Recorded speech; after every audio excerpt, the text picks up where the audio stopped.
Necesito que me den 2 segundos.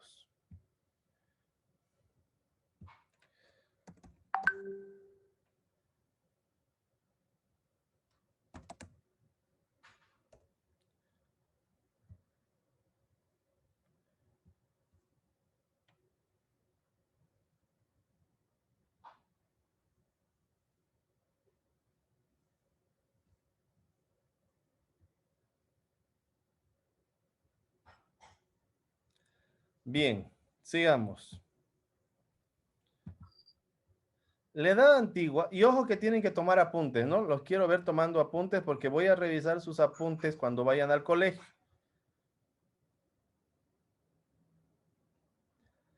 El escenario geográfico de la edad antigua es el norte de África, cercano y mediano oriente, lo que quiere decir Asia, y el sudeste de Europa.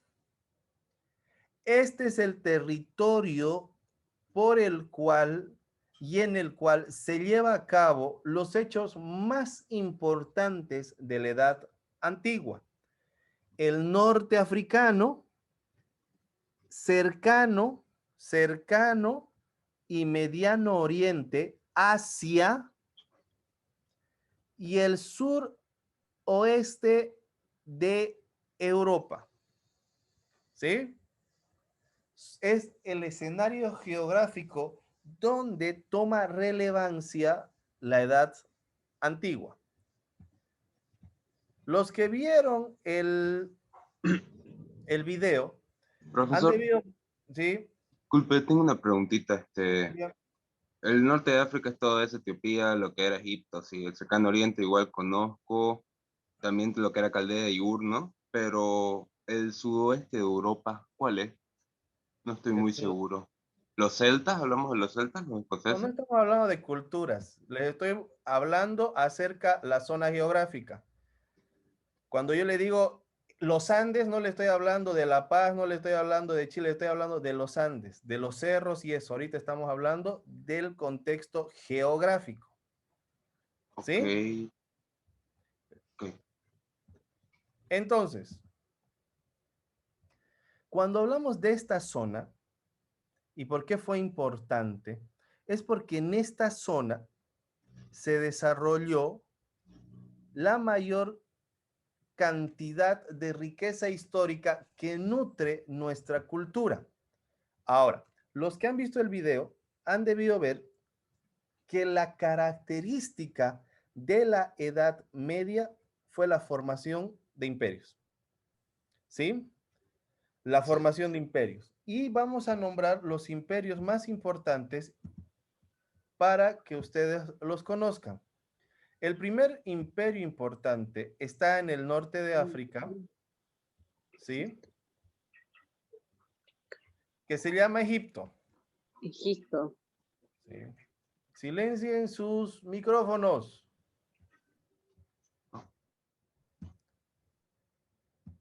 Listo. Egipto. Pero fíjate.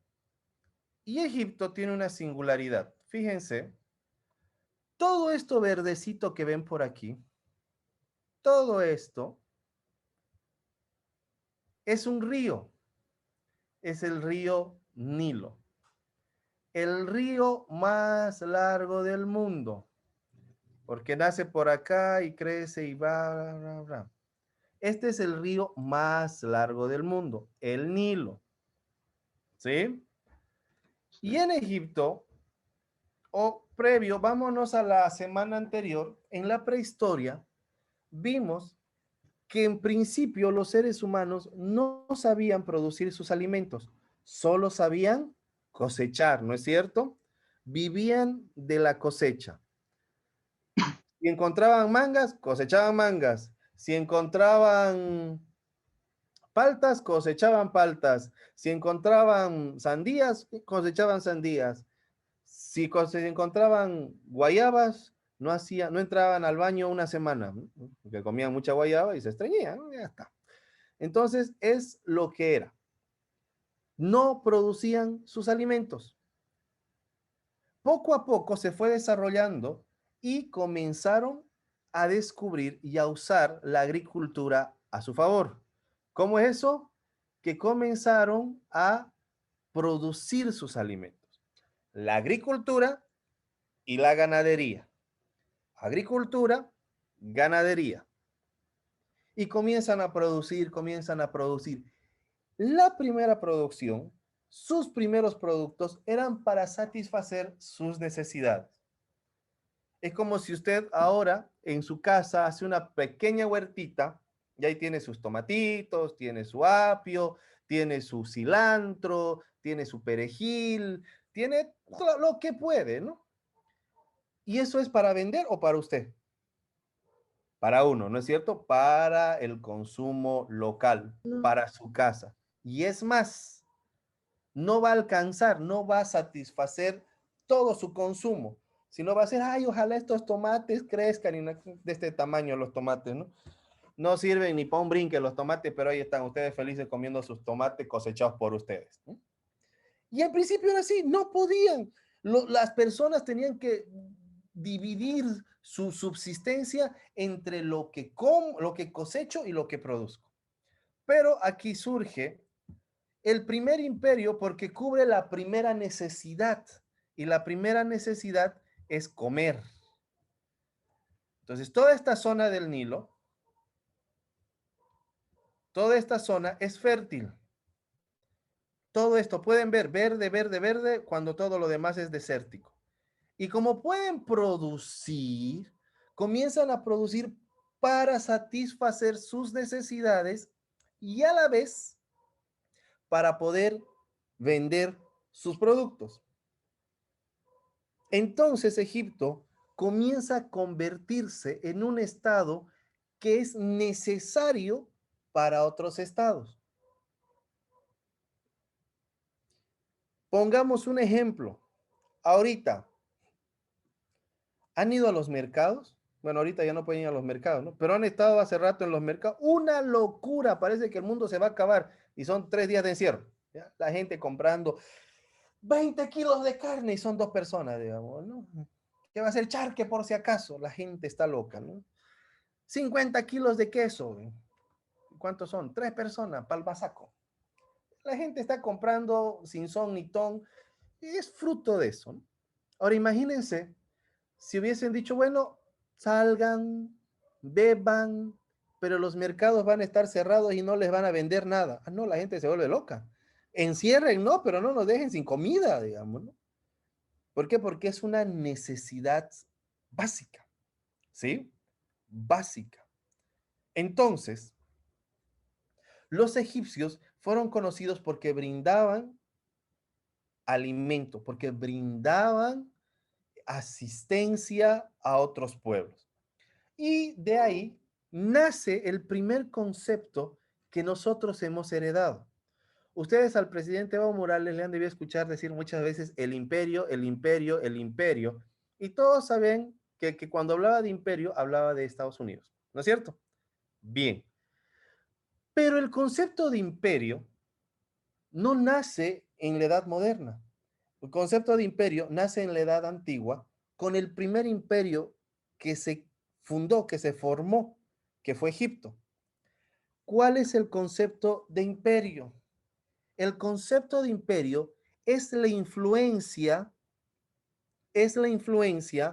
política, económica y social que ejerce una cultura a las otras.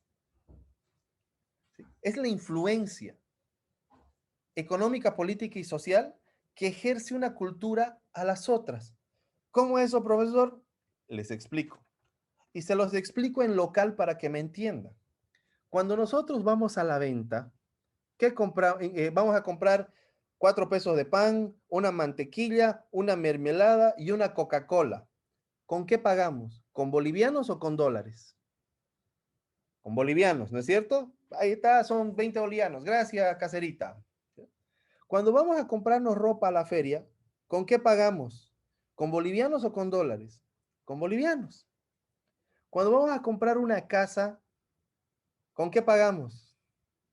Con dólares, profesor. ¿Por qué? Es que, profesor, el dólar, la economía es más fuerte, el dólar es una moneda más fuerte, no se devalúa, no baja, entonces más seguro es el dólar.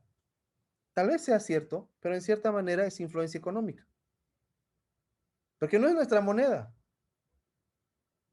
Usted va a otro país que no sea Venezuela, Ecuador o Bolivia, y el dólar no lo conoce muchas personas. Dice, te puedo pagar con dólar y te dicen, no sé si es verdadero o falso porque no, aquí no. ¿Por qué? Porque no conocen el dólar. En Chile no ocupan, disculpe. Sí, no ocupan. En muchos países. Entonces, ¿qué es influencia económica? El dólar es más fuerte, nos metieron eso en la cabeza. En Ecuador dolarizaron su economía. ¿Qué quiere decir dolarizar? Que dejaron de lado su moneda y todo en dólares. Influencia económica. Influencia social. Para ir de vacaciones, vámonos a Miami, vámonos a Los Ángeles, vámonos a París, vámonos a los Alpes suizos, vámonos a muchos lugares, porque Bolivia no tiene lugares bonitos. Falso. Pero ¿qué pasa? Influencia social. Y influencia política, ni qué decirles, en los 21 días que estuvimos bloqueando y todo, había gente que decía que vengan los gringos para darnos democracia. Ahora quiero que esto lo repliquemos en esa época. Habían naciones que sufrían de hambre, naciones que veían la majestuosidad que era Egipto y que decían las naciones, wow, ojalá vengan y hagan lo mismo con nosotros, porque ellos tienen comida, porque todo, o sea, ¿se entiende? Antes de conquistarlos militarmente, los conquistaban de manera cultural. Si ustedes leen la Biblia, se van a enterar que en la Biblia hay la historia de que el pueblo hebreo se metió en Egipto. ¿Por qué? Porque tenía economía. Se metieron, no es que los egipcios fueron con sus carros y los conquistaron y fueron, no, no, se metieron, chocoplón, así como a la piscina. Se No metieron. había comida. ¿Sí? ¿Por qué? Porque no tenían alimento, no tenían comida. Estaban Profe, totalmente ¿me débiles puedes por... repetir el Hola, concepto de imperio, por favor? es ¿Me puedes repetir el concepto de imperio? la influencia económica, política y social que ejerce una nación a otra. Gracias, gracias, gracias. Ya. Ahora, los hebreos se metieron a la tierra de Egipto. Bien. Ahora, quiero decirles y quiero pedirles algo. Para que nosotros podamos entender la historia, tenemos que ubicarnos en primer lugar geográficamente, pero también tenemos que ubicarnos en tiempo. Para entender la historia, uno tiene que ubicarse en tiempo y en espacio. Tiempo y espacio. ¿Sí? ¿Por qué, profesor? Porque la forma como se vivía en ese lugar no es la misma que se vivía acá. Entonces, los valores de esa gente no son los mismos valores que nosotros manejamos. La tecnología que se usaba en esa época no es la misma tecnología que se usaba. Si bien influyó en nuestra tecnología, ya no es la misma. ¿Sí? ¿Por qué digo esto? Porque hay un sinnúmero de teorías, entre comillas, si ustedes han visto History Channel, de teorías de cómo se formaron las pirámides. Y la gente dice, no, es que las pirámides, los extraterrestres vinieron y vino un rayo láser y lo mandó por allá y no sé qué más. Y no, yo quiero que entiendan que en Egipto manejaban alrededor entre 5 y 8 millones de esclavos. Mano de obra gratuita, ni siquiera barata, porque barata es pagarle algo a alguien. Mano de obra gratuita. Un concepto que tenemos que entender es que el esclavo no era una persona, era cualquier cosita.com. Profesor, pero no había piedra por esa zona. Claro, tenían 8 millones de personas cargando piedras, no importa el peso, podían hacerlo. porque era un montón de gente. ¿Han visto las hormigas cuando se trasladan de casa? Uno ve un tronco moviéndose y son las hormigas. Y uno dice, ¿y cómo hacen esto? Son millones y millones de hormigas moviendo las cosas de la misma manera. Profe, ¿y se morían los esclavitos? Obvio. Pero para los egipcios, la muerte de un esclavo era como perder un clavo, por frío que parezca. ¿Me entienden?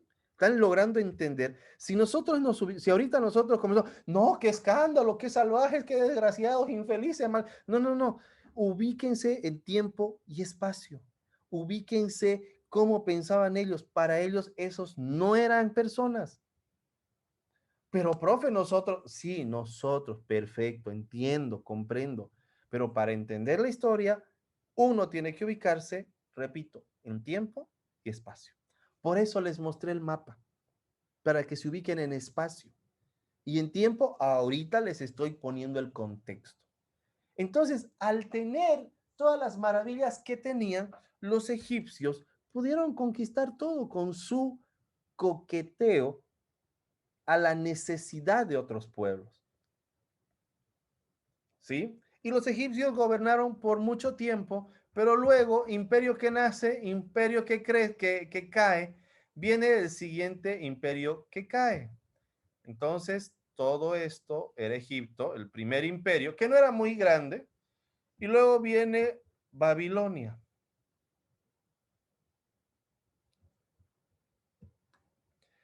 Que estaba por aquí, pero tuvo una influencia más grande. Tuvo una influencia más grande. ¿Sí?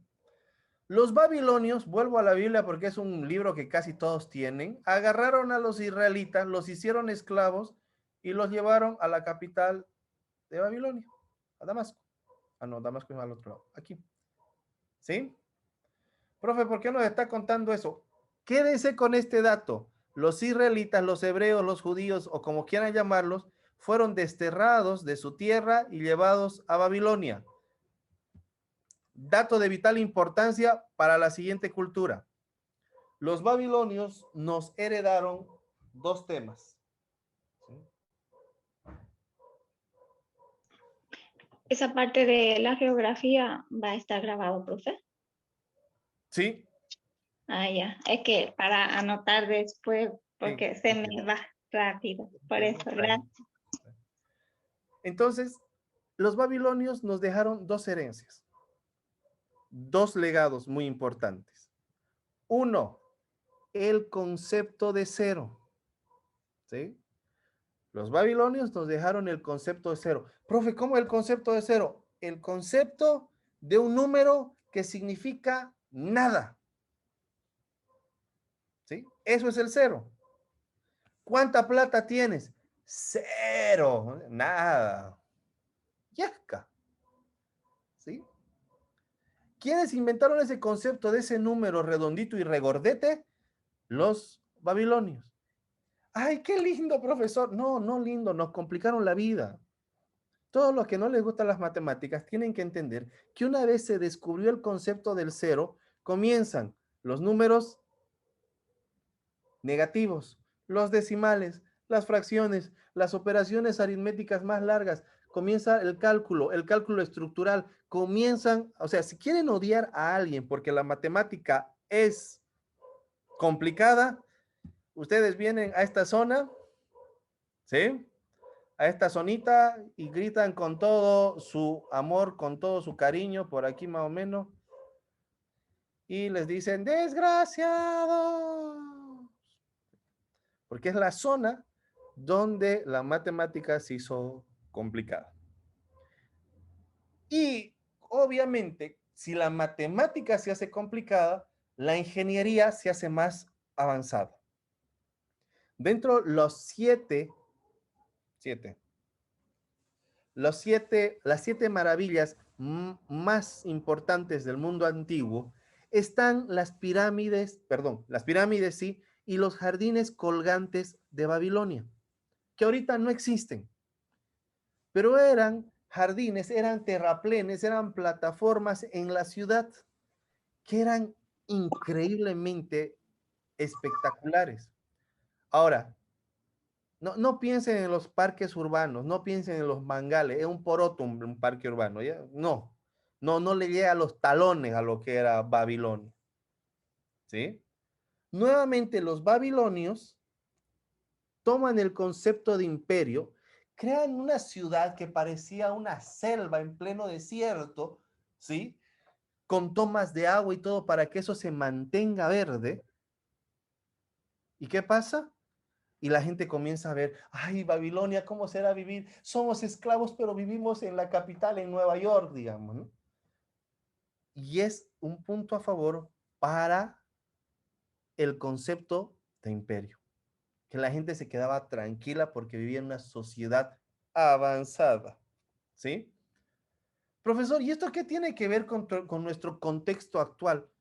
¿Ustedes saben la cantidad de ilegales que hay en Europa y en Estados Unidos, en Canadá, en Asia? ¿Y por qué están ahí? Porque viven mejor. ¿Sí? Que no siempre es cierto. Pero el concepto de imperio los ha atraído tanto que se van. Aquí a pasarla mal, tal vez, a pasar penurias y todo, ¿no? Pero suben fotos bonitas al Face para que la gente dice, ah, le está pasando bien. Y no siempre, ¿no? Las redes sociales no es un parámetro para lo que está pasando. Bien, siguiente cultura. Más arriba de Babilonia, en esta zona, estaban los persas, que era un pueblo débil, que primero fue dominado por los babilonios y luego por otro pueblo que vivía más aquí arriba, que eran los medos. Pero al final se liberan los persas y los persas comienzan a dominar Grecia, Egipto, Babilonia y todo esto. ¿Sí? O sea que dominan esta parte de Israel. Pero los persas no aplican el concepto de imperio que nosotros conocemos. Los persas aplican la militarización. Los persas se hacen poderosos con su ejército. ¿Sí? Los persas se hacen grandes con su ejército y el ejército persa se convierte en uno de los, o en realidad en el más poderoso del mundo en esa época. Vale decir que los persas le pegan a todos y son fieros en batalla y son realmente aguerridos, ¿sí? O sea, cuando decían vienen los persas, todos corrían, digamos, los soldados. Pero, los persas, cuando ganaban la batalla, dejaban al pueblo vivo. Lo dejaban en el lugar donde estaban, ¿sí? Y permitían que tengan gobierno, que tengan su lengua, que vivan ligeramente libres, pero paguen un impuesto y tengan un gobernador persa.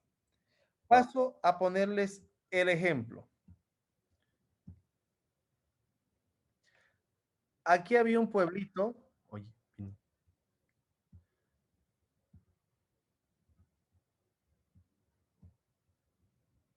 yupi.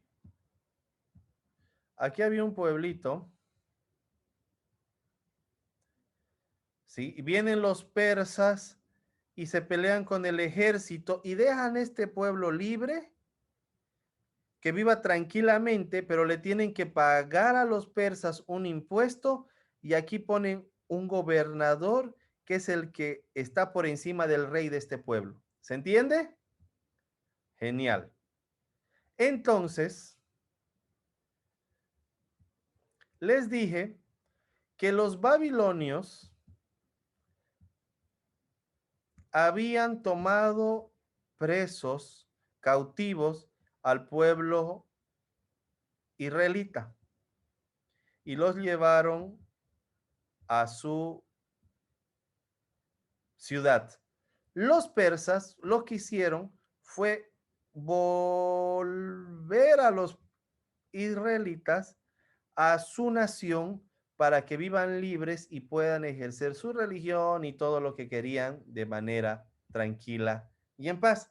¿Por qué? Porque tenían esa forma de vida. ¿Y por qué, profe?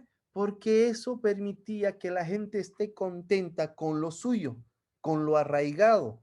¿Sí? ¿Por qué? Porque los babilonios tuvieron muchas rebeliones, porque los egipcios tuvieron muchas rebeliones y los persas querían ahorrarse el trabajito de pelearse con todo el mundo a cada rato y entonces los tenían arraigados a ellos con un compromiso de sean ustedes mismos, dejarlos ser con el compromiso de pagar impuestos. ¿Sí? Genial. Vámonos a las últimas dos culturas, que estas son las más larguitas. Primero, ya la historia, miren, viene del norte de África, baja a la península arábiga, sube aquí al subcontinente asiático y ahora se va al sur de Europa, a Grecia. Grecia tiene una particularidad. Hasta aquí, hasta donde hemos estudiado, hemos visto un rey, un gobierno grande. Muere ese rey, otro rey asume, gobierno grande. Pero vemos un solo gobierno grande. Ahora vamos a ver cómo los griegos estaban organizados. En primer lugar, vamos a decir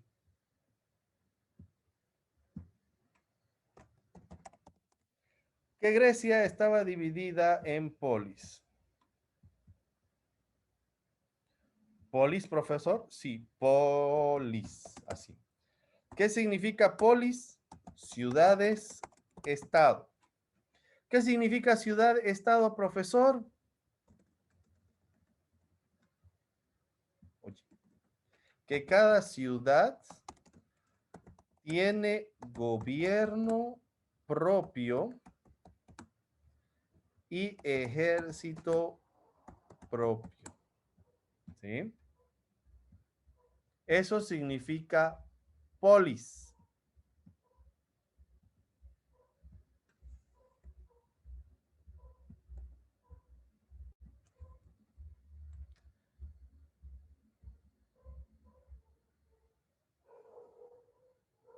Ahí está. Más bonito. Cada ciudad tiene gobierno propio y ejército propio. ¿Cómo eso, profesor? Enseguida les cuento. Los griegos estaban divididos en polis. No, no se ve bien este color. Vamos a poner otro color más chillón. Los griegos tenían sus ciudades repartidas y no eran así. No es que estoy dibujando a Grecia, sino le estoy dando ejemplo. ¿Sí? Cada espacio de tierra es una polis, una ciudad-estado.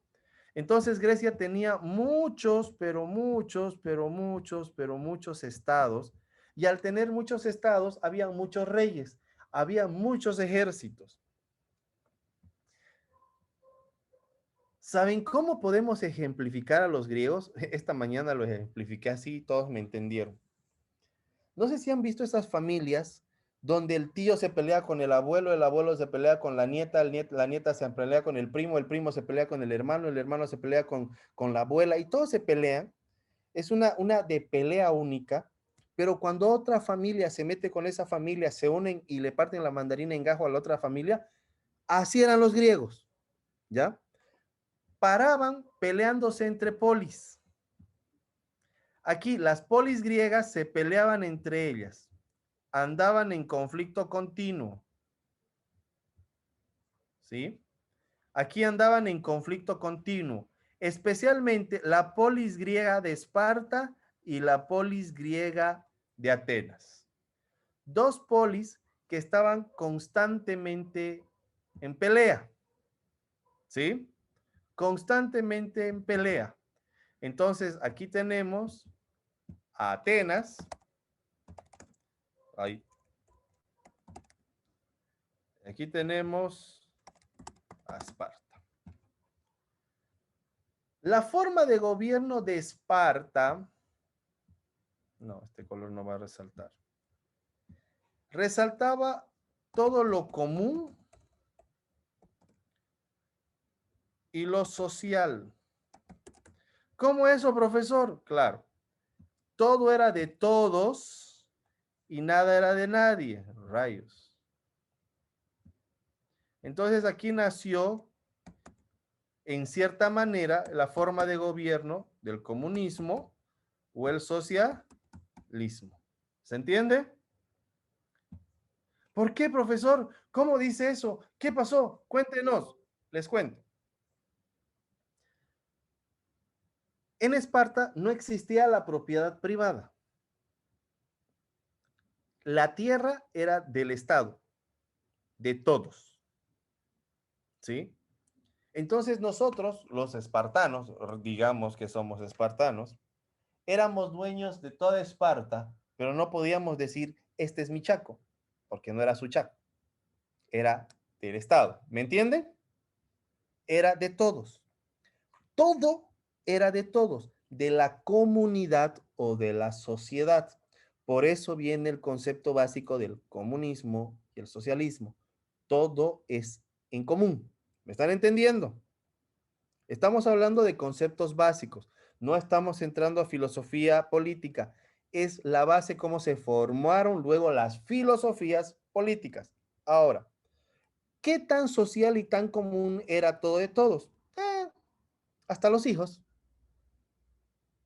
¿Quiénes tienen hijos aquí? Levanten la mano todos los que son papás. 1, 2, 3, 4, 5, 10. Miércoles, oye, bien, bien. Están poblando Bolivia. ¿Ya?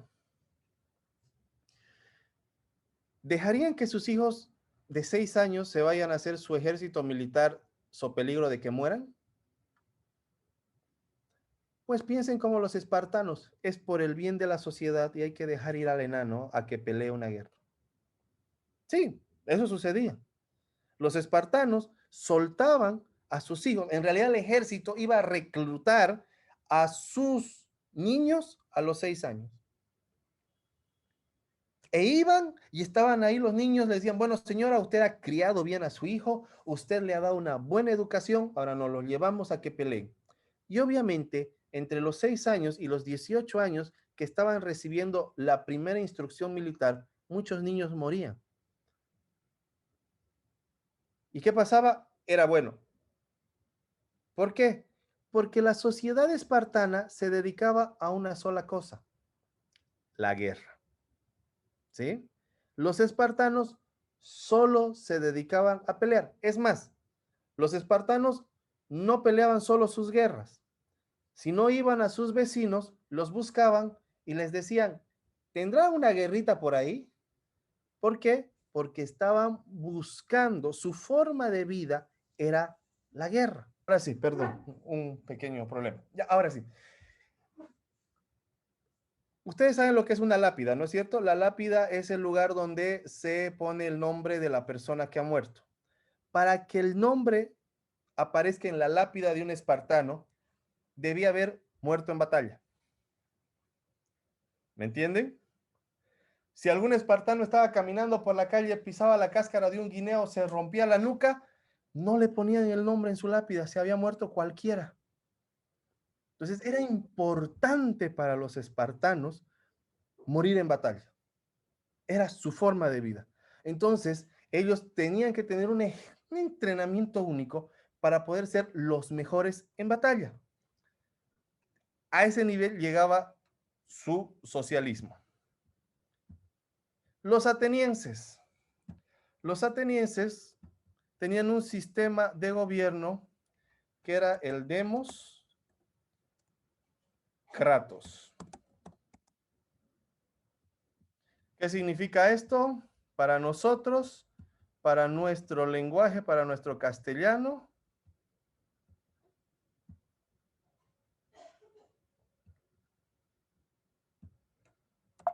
Pero fiebre. democracia. ¿Qué significa democracia? Gobierno del pueblo. Esa es la lectura que tenemos de el gobierno espartano. Democracia. ¿Sí? Ahora, ustedes dirán, profesor, pero ¿cómo democracia? Sí, los griegos, los atenienses, creían en que una persona sola no podía gobernar y necesitaban que haya personas elegidas por el mismo pueblo que vayan a gobernar con el rey de Atenas. Gracias a este concepto, y ahí se dan cuenta que el sistema de gobierno que nosotros tenemos no había sido tan moderno, ¿no? No había sido tan último modelo, tan wow, o sea, vivimos en el siglo XXI, profesor, la democracia, cómo vivían los viejitos. Ahí se formó la democracia. Y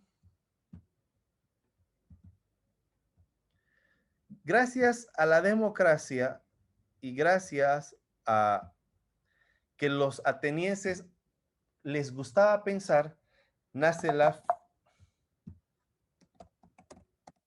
filosofía,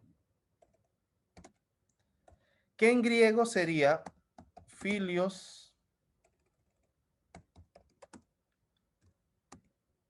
sophos, que al castellano normal sería, perdón, amor a la sabiduría. Momentito.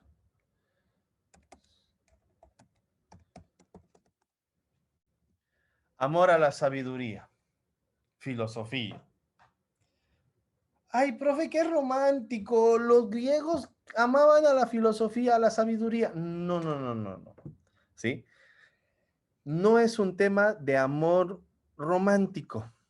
¿Sí? Sáquense de la cabeza eso.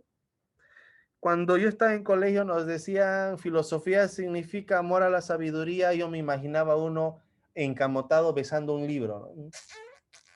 Amo a la sabiduría. Y no, eso no es. ¿Sí? Los griegos tenían 3 clases de amor. El amor eros. A ver, ¿quiénes están enamorados? ¿Tienen cortejo, novio, marido o algo parecido? Levanten la mano todos los... Oh, mira, cosita. Eso es el amor eros. ¿Qué los hace hacer babosas? Ay, sí, yo estoy enamorado, digamos, ¿no? Eso es el amor eros. ¿Sí? Estaba el amor ágape, un amor que no se puede explicar. El único amor que más o menos se puede ejemplificar con el amor ágape es lo que hizo Jesús en la cruz, morir por otros. ¿Sí? Es como un amor que no tiene explicación, no tiene razón. Un amor como que uno no piensa. Y el amor filial. El amor de familia. El amor que siente el papá por los hijos, el amor que siente la mamá por los hijos y en especial el amor que sienten los hijos hacia los padres. Entonces, cuando los griegos decían filiosofos, amor a la sabiduría, ellos decían, yo amo a la sabiduría como si me hubiese cargado 9 meses y me hubiese dado a luz. Yo amo a la sabiduría como si me protegiese y me diese de comer. Lo que quiere decir que los griegos entendían que sin conocimiento eran nada. ¿Cuán distinta es la sociedad actual que uno no le da importancia al conocimiento y al saber? Y decidimos empeñar nuestro conocimiento, nuestra sabiduría. ¿Por qué? Por, no sé, vámonos a beber, vámonos a pasear, no entres a clase, chuñatela, no hagas la tarea, el trabajo es más importante, ¿de qué voy a comer? ¿De qué voy a vivir? Profesor, usted no entiende. No, no, no. Los griegos no tenían este tipo de problemas, porque ellos estaban muy bien ubicados. Filios sophos, amor a la sabiduría. Entender que la sabiduría es mi mamá, mi papá, mi abuelito. Si no hay sabiduría, no vivo. Si no hay conocimiento, no existo, no soy. Soy como el aire. ¿Se entiende? Y gracias a la filosofía, nacen otras ciencias como la psicología, sí, la medicina, la arquitectura crece,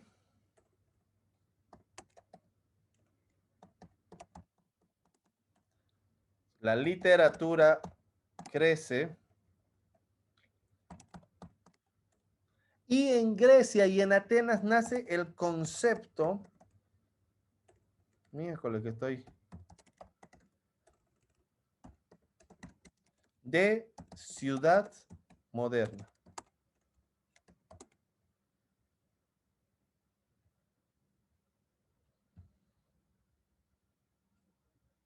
Profe, ¿y cómo es esto? La psicología y todo lo que termina en logía viene del griego estudio tratado. Si ustedes pueden ver imágenes griegas, van a ver que la arquitectura griega ya estaba a un nivel superior a la arquitectura perso-babilonia. ¿Por qué? Por sus estudios. Si ustedes buscan quién es el padre de la medicina, van a saber que es Hipócrates, perdón. Hipócrates, es más, hay un juramento que hizo Hipócrates, una forma de darle solemnidad al ejercicio y ningún médico puede ejercer si no hace su juramento hipocrático. La literatura, ustedes han visto, especialmente los amantes del cine, que por ejemplo sale el primer libro de Harry Potter, salió la película. El segundo libro de Harry Potter, salió la película. Y de un libro sale una película. Hay un libro de la Edad Antigua que se llama La Ilíada. Y no pudieron hacer una película de la Ilíada. Completa, no pudieron. E hicieron unas hojitas que le llamaron Troya. ¿Por qué? Porque tiene tanta riqueza literaria que ni siquiera la modernidad de Hollywood puede darse el tiempo de hacer una película como La Ilíada. Peor la Odisea. ¿Sí? Y las que la han hecho han sido muy, muy, muy truchas. Entonces, quiero que entiendan el nivel que tenían los griegos para todo esto. ¿Sí? Y el concepto de ciudad moderna. Esto sí me revienta la cabeza todavía cada vez que lo explico. Imagínense, estaba en la Edad Antigua y los griegos, los atenienses, desarrollan el concepto de ciudad moderna.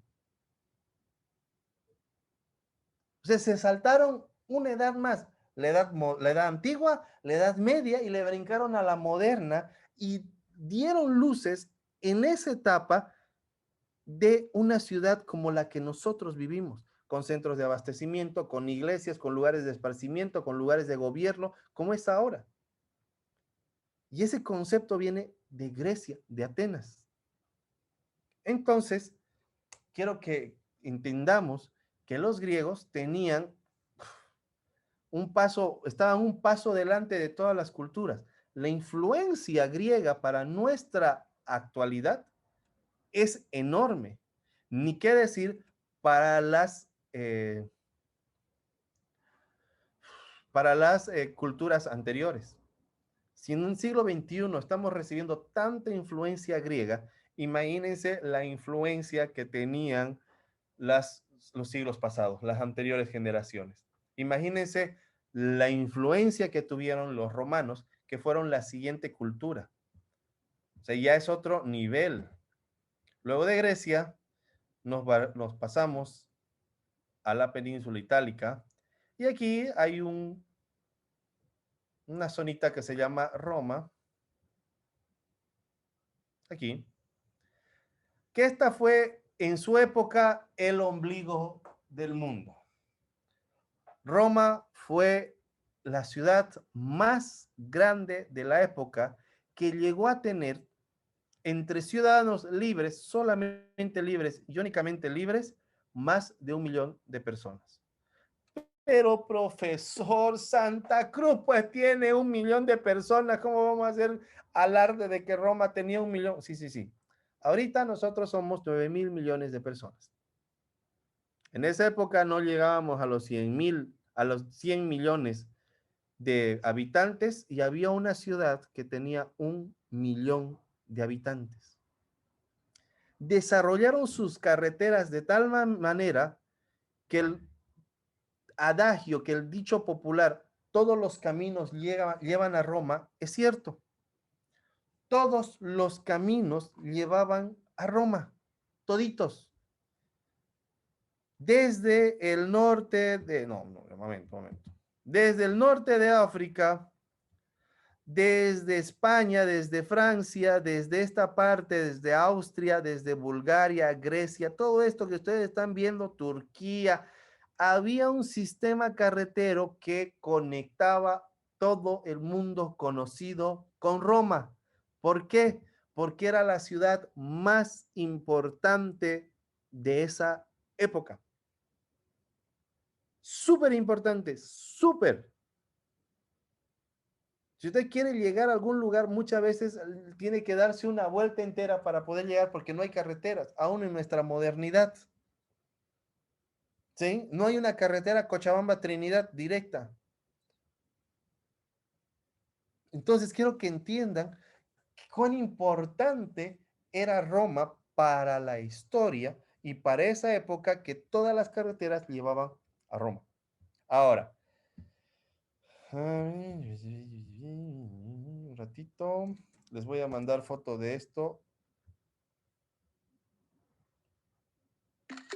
Ya está, denme un segundo.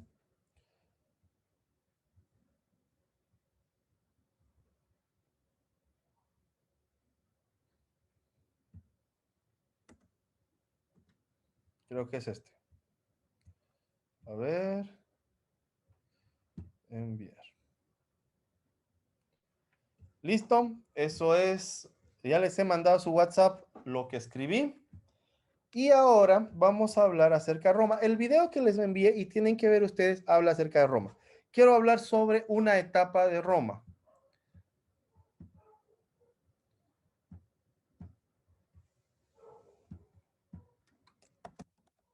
Roma. Roma dijimos que se divide en 3 etapas. La monarquía, pero fiebre, la república y el imperio. La monarquía, la etapa de crecimiento. ¿Por qué serán así? La república, la etapa de desarrollo social y tecnológico y el imperio, la decadencia. ¿Sí? Y vamos a hablar acerca de la república. Dentro de la república, Roma se desarrolló más en el tema del derecho. ¿Sí? Es más, los que van a estudiar derecho van a tener que estudiar un año completo, por lo menos 3 veces por semana, derecho romano.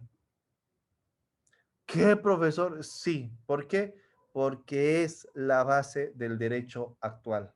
Y los romanos no hicieron como Hammurabi con ojo por ojo, diente por diente. No.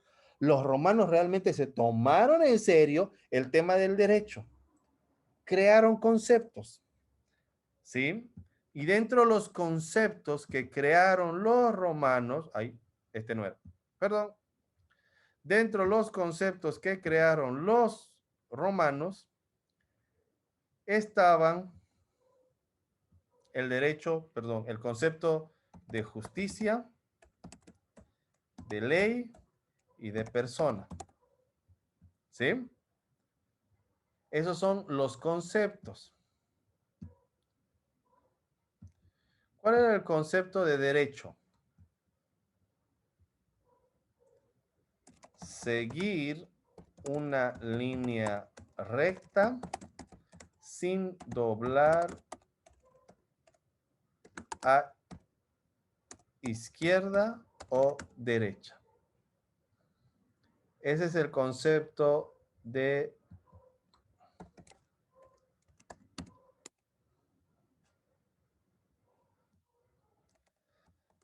de derecho.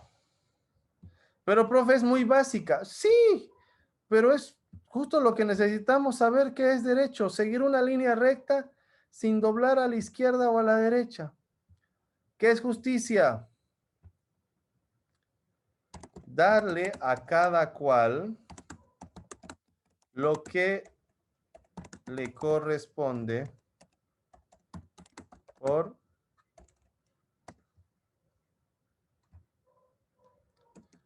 derecho. Profe, ese concepto dije, ahorita van a ver. Ley.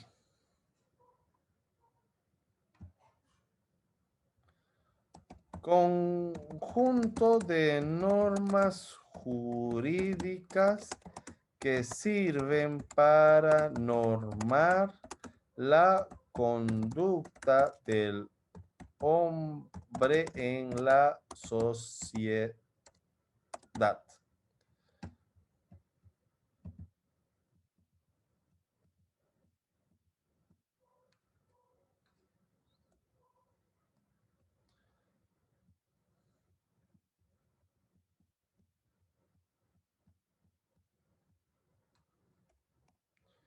Conducta. Conducta del hombre en la sociedad. Bien, 3 conceptos. Derecho. ¿Qué es derecho? Seguir una línea recta. ¿Sin qué? Sin doblar a izquierda o derecha.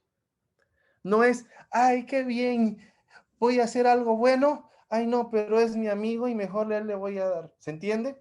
Tengo que repartir 50 bolivianos a todas las personas, a todos mis alumnos. Ay, no, pero Celestina se ríe de mis chistes, entonces le voy a regalar 100 y a Carla que no se ríe no le voy a regalar nada. ¿Se entiende? ¿Para cuándo los 50, profe? Para el 31 de febrero.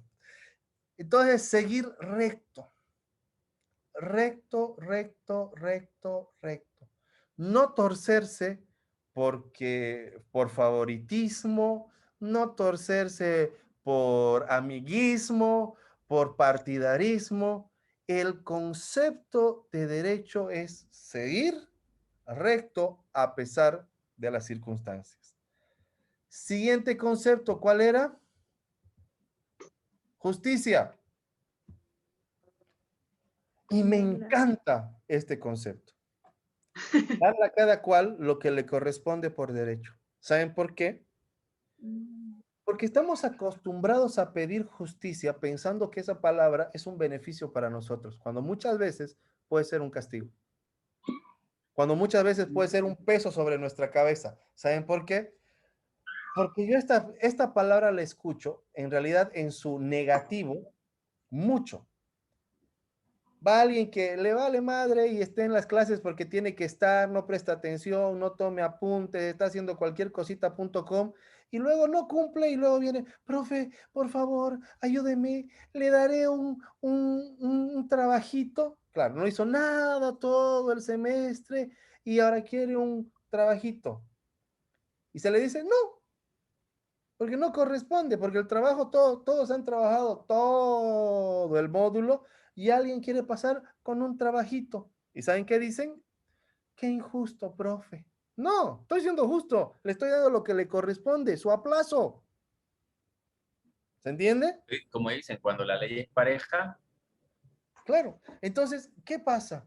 Han visto que en las noticias hay gente, especialmente las familiares de algún atracador que mataron los policías o lo chocaron y lo dejaron inválido. ¿Qué hace la familia? Queremos justicia. Obvio, quieren justicia porque no entienden el concepto de justicia. Y la justicia es que el tipo esté en la cárcel o se ganó lo que le pasó. Justicia. Darle a cada cual lo que le corresponde. Sin salirme de la línea, ¿se entiende? ¿Entienden la correlación que tiene?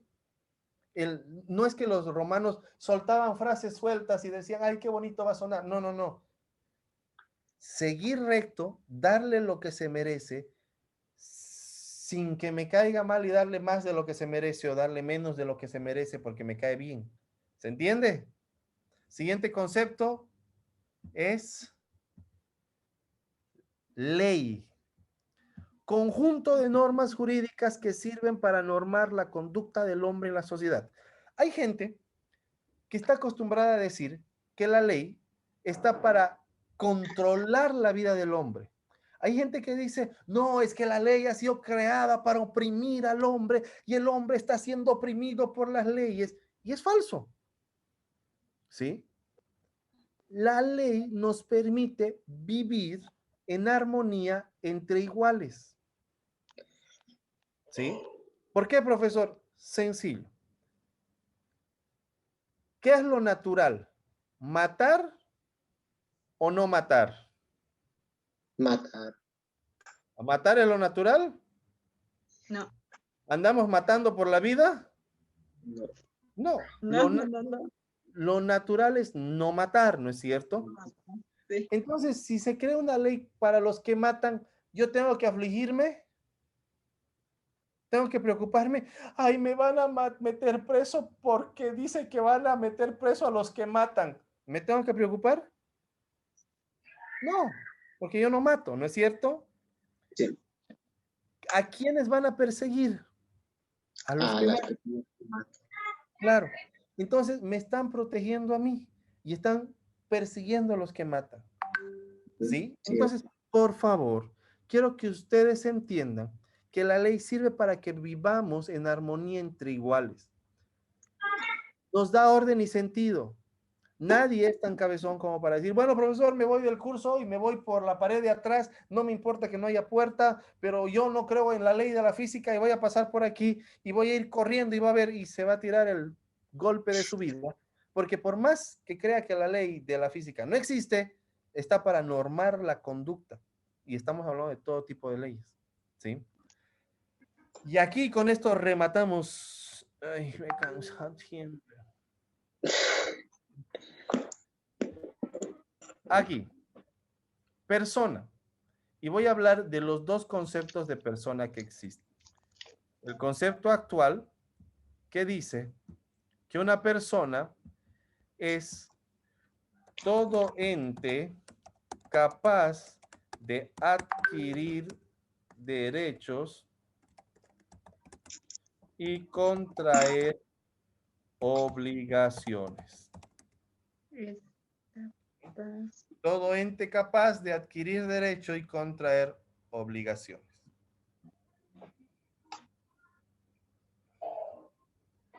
¿Cómo eso, profesor? Todo ente capaz, sí. Les voy a explicar. Ustedes nacieron, ahorita les paso el screen, no se preocupen. Ustedes nacieron, ¿no es cierto? Ni bien nacieron, ¡plá! Se les pegó un derecho.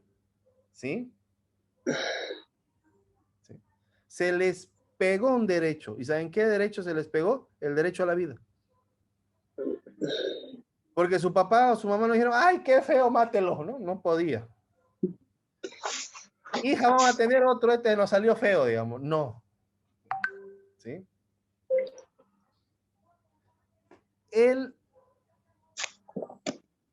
Ni bien nacemos, el derecho que se nos pegue es el derecho a la vida. Se termina de pegar el derecho a la vida y viene otro derecho detrás del derecho a la vida y se nos pega y no tenemos que hacer ningún tipo de registro alguno y viene el derecho a la salud, el derecho a la atención médica. O uno de niño, o usted de bebé, de recién nacido, se acuerda estar haciendo su trámite para que lo atiendan los médicos, ¿no? No. Ni siquiera usted tenía un carnet de asegurado, pero ya lo estaban atendiendo inmediatamente, ¿sí? Y ni bien usted termina de tener el derecho a la atención médica, se le viene otro derecho. A ver, ¿quiénes son mamás? Levanten la mano las mamás, porque saben esto las mamás. 1, 2, 3, bien. Todas las mamás, las madres de todos los vicios. Escúchenme. Ni bien nace el bebé, todavía están ahí, viene una enfermera con una tabla y les da el certificado de Nacimiento. nacido vivo. No. Dije madre porque usted no es madre, usted no ha parido. Deje que las madres hablen, pelo de porro. ¿Qué les da? El nacido Nacido vivo. Sí. Certificado de nacido vivo. ¿Y qué les pregunta con el nacido vivo? ¿Cómo se va a llamar el niño, no es cierto? Y ustedes ahí le dicen, se va a llamar Clodoveo. Y ahí está, Clodo andando por la vida, ¿no? El derecho a la identidad, chicos.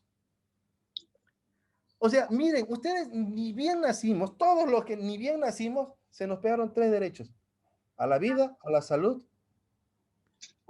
y a la identidad, a un nombre. Ni siquiera teníamos un día de nacido, ya nos revolcaron con derechos, pero también vienen las obligaciones. Todo ente capaz de adquirir derechos y contraer obligaciones. ¿Sí? También vinieron, ¿no? El derecho y la obligación de estudiar. ¿Quién no se acuerda de ese fatídico día cuando lo dejaron en primero de primaria, solito en un curso, ¿no? Llorando, mamá, no me dejes. Ay. Con kinder, profe. Ah, en kinder, peor todavía, ¿no? Ese es un mar de lágrimas, ¿sí? Pero ahora vamos a ver, y aquí quiero llegar, el concepto de persona. Oye, chico, para un rato se me bloqueó. Otae, el concepto de persona para los romanos. Persona viene del latín personare, que eran las máscaras con las que, con las que actuaban los actores. Y significa que resuena a través del personare. A través, creo que a través del tiempo. Ese es el concepto que tienen los romanos de persona, que viene del latín personare, que es que resuena a través del tiempo.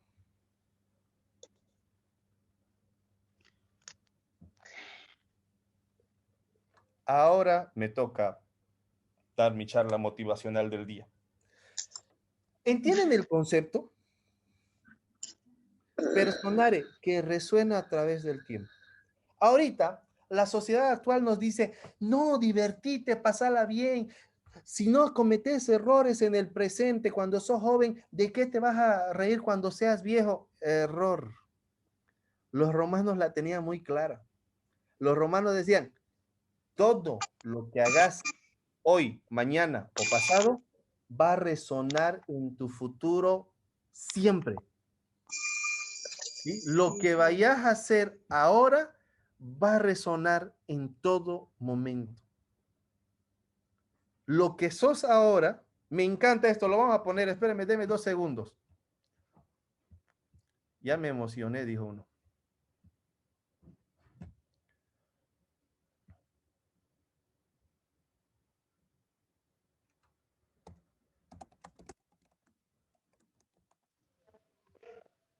Ay, ay.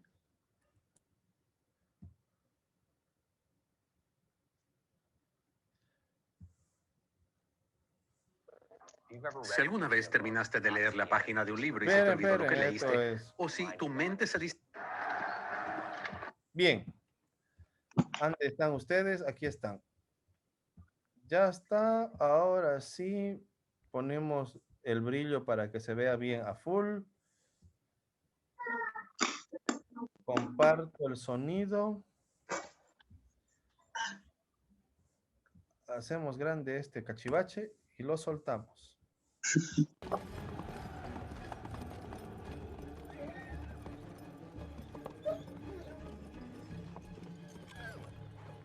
¡Batres! Dentro de 3 semanas, yo estaré recogiendo mis cosechas. Imaginad dónde querréis estar. Y se hará realidad. Manteneos firmes. No os separéis de mí. Si os veis cabalgando solos, por verdes prados, el rostro bañado por el sol, que no os cause temor. Estaréis en el Elíseo.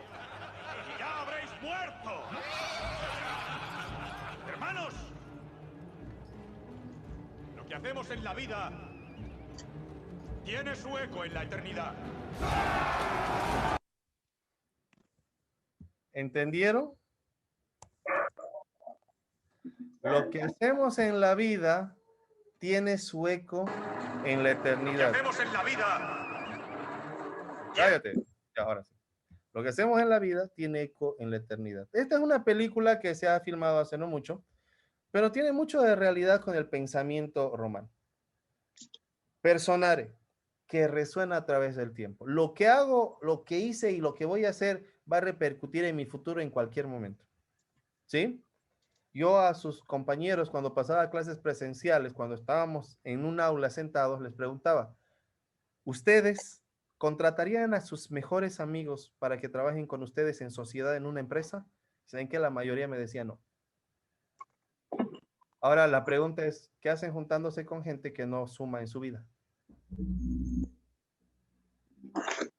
La pregunta es, yo quiero ser exitoso, me tengo que juntar con gente exitosa. Si me estoy juntando con esa clase de gente, no estoy llegando a ningún lugar. Si yo estoy consumiendo algo que no debo consumir, eso me está acabando. No es un momento de diversión, no es un momento de placer, no es un momento que está repercutiendo en mi eternidad. ¿Qué va a ser? Vayan a los canales de drenaje y pregúntenle a la gente si soñaba o su objetivo era terminar en un canal de drenaje como un hombre top. No. Ellos fracasaron en la vida. ¿Por qué? Porque tomaron malas decisiones y sus decisiones, lo que hicieron en el pasado, repercute en el presente. Y no es una cuestión de voluntad, no es una cuestión de buen ánimo, es una cuestión de entender que tengo una sola vida para gastar. No tenemos borradores, ¿no? No tenemos un borrador. Ahora vivo en borrador y cuando me muera comienzo a vivir en limpio. Vivimos en limpio. Entonces, si ustedes quieren ser exitosos, comiencen a vivir en éxito, trabajar en éxito, construir su éxito. Los imperios no se han creado en un día. Han costado. Egipto tardó 1000 años en formarse. Roma duró, el imperio romano en sí duró 1000 años. ¿Por qué? Porque entendían este concepto de personare, de lo que hago, lo hago ahora en la eternidad.